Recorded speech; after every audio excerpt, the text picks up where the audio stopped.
The word English is a grafted word. It is a combination of the word Engels, a name that pertains to Germanic people, and the word ish, which is a suffix used to form adjectives from nouns, giving it the sense of belonging to. So we can conclude that English is a Germanic language that belongs to the Germans. And since the word Engels and angels sound and look so similar, in the sense they have you calling them angels subconsciously and you don't even realize it.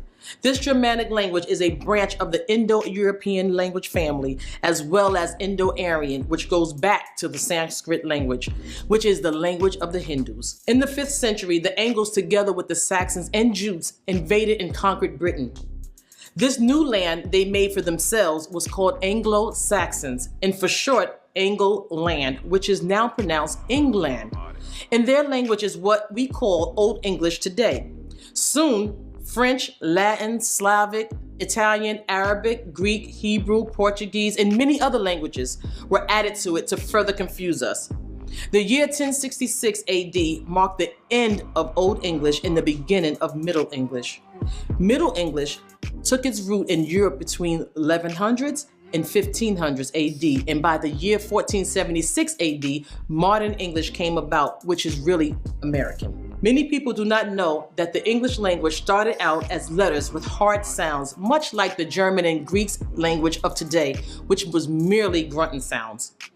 This language eventually evolved into what we presently speak. World leaders had planned to have the entire world speak in English, and thus it became the most widely used language in every country. It is no coincidence that most people in the world speaks English. Speaking this language, however, have helped to enslave the minds and bodies of our people world over, and it has been a tool of the evil ones to keep us trapped in a hypnotic spell by simply playing with words.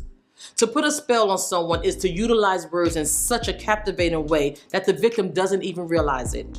For example, we awake each day and greet each other, good morning, and throughout our day, we also greet others, hello.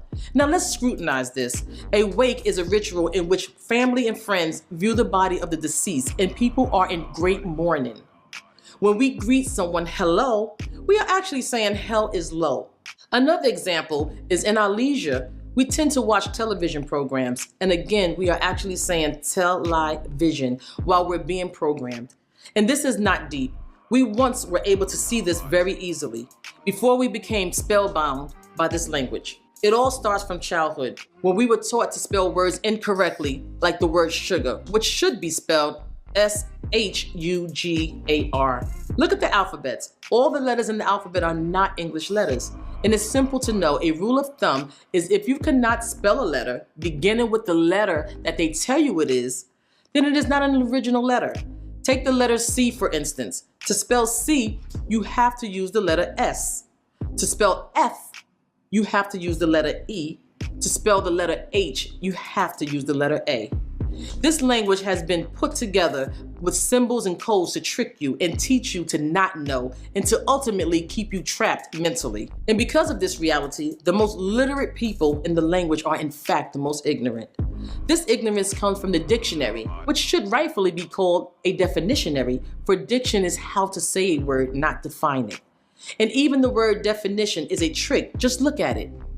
Definition, to make you deaf to the true meaning of words. As you can see, the English language is a spell, and in order to keep yourself and your children from being victims of it, become a child again and relearn your language of tone.